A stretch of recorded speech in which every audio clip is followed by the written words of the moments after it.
Good morning, guys. I'm going to tell you everything that you need to know before doing the Acatenango hike in Guatemala. Don't quote me on this. I hope I said it right. You've arrived at your destination. Okay, first things first.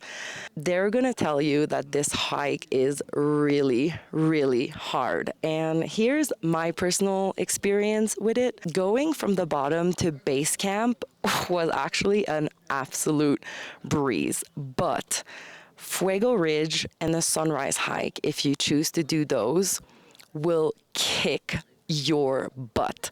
Um, I, I unfortunately did not do the sunrise hike this morning. It was just too much for me.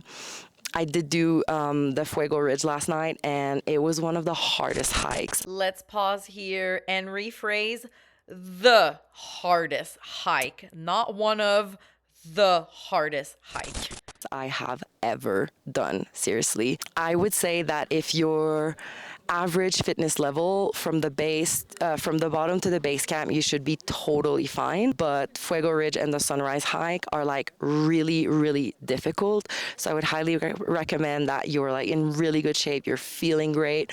You didn't drink alcohol the night before. You've eaten well. You're prepared to struggle because, like, man, it is really difficult. Like, my heart wanted to explode out of my chest. I think I'm gonna be sick. A million times. I did not sleep last night.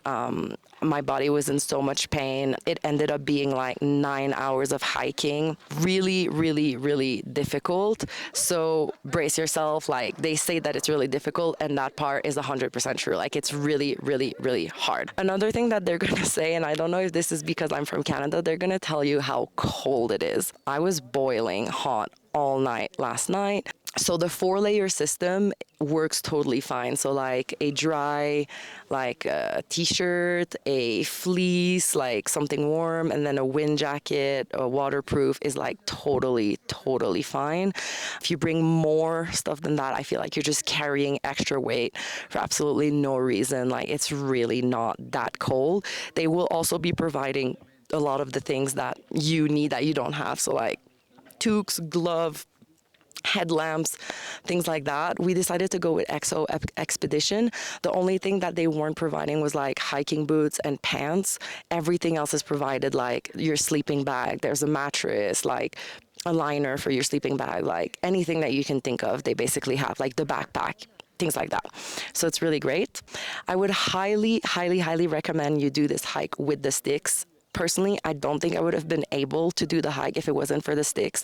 It's really slippery. It's like volcano terrain. So like every time you take one step forward, if you don't have the sticks, it almost feels like you're also sliding 2 steps back. It's only 5 catalysts like each stick, and honestly, they're a game changer. Like, I would have not made it through without that. And I think another thing I would have not made it without is my porter. I have a shoulder injury, so obviously I was always going to take a porter, but I think to make this hike like more enjoyable, having a porter is like a game changer.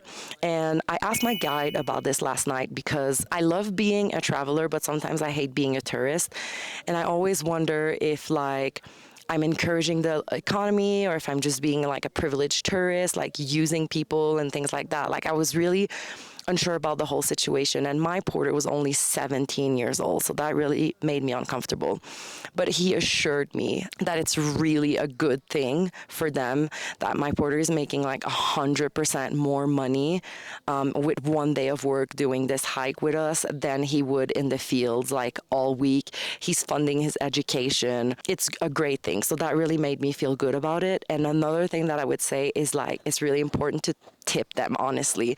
Like, they work so hard. They carry all our stuff. It's really intense. Like, we came back from the hike, the Fuego Ridge, and they were literally cooking supper for us. So if you can do it, I would 100% recommend tipping them anywhere between like 50 catalysts to like 100 if you can. I think is really, really good. And I know that as a digital nomad, I'm part of the problem with gentrification, but I think that things like that also is being part of the solution. Like, the money is going straight to them and it's helping them directly. I felt really happy about that, and I could do it, so I was really happy to tip them. And here's another thing you need to know: you need to bring a lot of cash on you. So there's going to be 2 entrance fees, and that's 50 catalysts per person.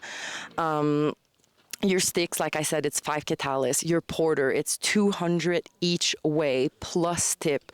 You're also probably gonna tip your guide, and it's always good to have extra money as well. So be prepared, have cash on you. They don't take dollars, they only take quetzales. So you really have to have quetzales on you. Another thing that you need extra of is snacks. So they told us to bring 5 snacks per person, and we brought 10, and we are so happy that we did, guys. It's a lot of work. Like, I've recorded like my calorie counts and my step counts, and yesterday I burned almost 6,000 calories. I usually burn between like 2,000 and 2,500 a day, so that's like more than double, and we did 36,000 steps. So you're gonna be hungry. Three meals are provided, but your snacks are not. And another cool thing is that, like, if you have more, then you can share. Again, I shared with my porter, and I was so happy to do that. He's working so hard. I gave him a chocolate bar, some nuts. He was really happy about it, and I was really happy about it. It feels good to give. So yeah, more is better for that, except for like the layers, but more food, more money is a really, really good thing. I had more advice. Yeah, be nice to everyone that's here with you. Your group is gonna become your family. It's really intense. Everyone sleeps in shared cabins. You don't have like your own space. It's 5 people per cabin. And these are gonna be the people that you're gonna be living like a once in a lifetime experience with. And if you need anything, if you're like, oh, I forgot this or that, like, more than likely someone else would have it. So it's a really, really cool experience, and everyone's like really cool and open-minded. So be nice to everyone, be patient. Not everyone's at the same fitness level. Everyone's on their own journey. So yeah, just remember to be like patient and nice with everyone. If you do the Fuego Ridge, please know that like when you're coming down, it's at night in the dark. It's really, really difficult. As I mentioned, it's super slippery. You're gonna need like those sticks, and take it slow. Like, my other advice is really like, listen to your own body, listen to yourself. I don't think you should be doing this amazing, beautiful experience with ego. So if you don't think you can do Fuego Ridge or the sunrise hike, like, don't do them, honestly. The people that stayed here at the camp, they were like, we saw so many explosions from the base camp, and we went to Fuego Ridge, and it was not the experience that we wanted. Unfortunately, like, we did not see that many cool explosions and things like that. Like, it ended up not being what we wanted. So don't come with an ego. And if you're wondering like if you should do Fuego Ridge or not, and the sunrise, that's not something I can give you advice on. That's really something that, like, once you get to your base camp, your guide is going to be able to really help you navigate and make the best decision. He's going to let you know about the weather, and we knew 100% last night that there was a 50-50 chance that we could see something or that we could not see something. So we did Fuego Ridge like knowing that, and your guide will be the best person to help you make that decision. Once you get to base camp. Should I do Fuego Ridge? Should I do the sunrise? Then you decide, listen to your body, but you'll know if like there's a good chance you see something or not. Which brings me to my other point. Like, if you can choose the best season to do this, it's definitely not going to be rainy season. So right now it's the beginning of May. It's the beginning of rainy season. It was really cloudy last night. We didn't see much. It's part of the game, but yeah, if you can like choose to not do this during rainy season, you might have a better shot at getting like exceptional views. And personally, I'm a bit disappointed, but I mean, this is still a once in a lifetime experience. And I mean, I'm here, and Guatemala wasn't even on our list, and we ended up here, and it's just beautiful and amazing and such a cool adventure driven destination. So I highly, highly, highly recommend coming to Guatemala. Oh my God, an explosion!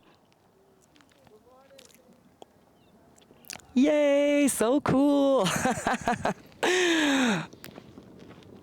You guys get to see one live with me. So cool. But yeah, see, this morning it's totally fine. The people that did the sunrise hike are like really happy they did it. So you'll be using your own judgment once you get there to make the best decision for you. It's so cool, guys. We're on an active volcano, like, so dope. I have a question. Do you want to answer on camera?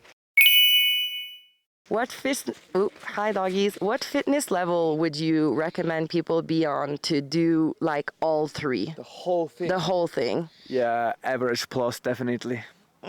Average plus. Average plus. Average plus. Average the plus. The whole hike. Yeah. Otherwise, it's better you make a wise decision. Go either to Fuego if you're like a volcano lover, or if you prefer to collect peaks or like summits, you go obviously to Acatenango summit. Yeah.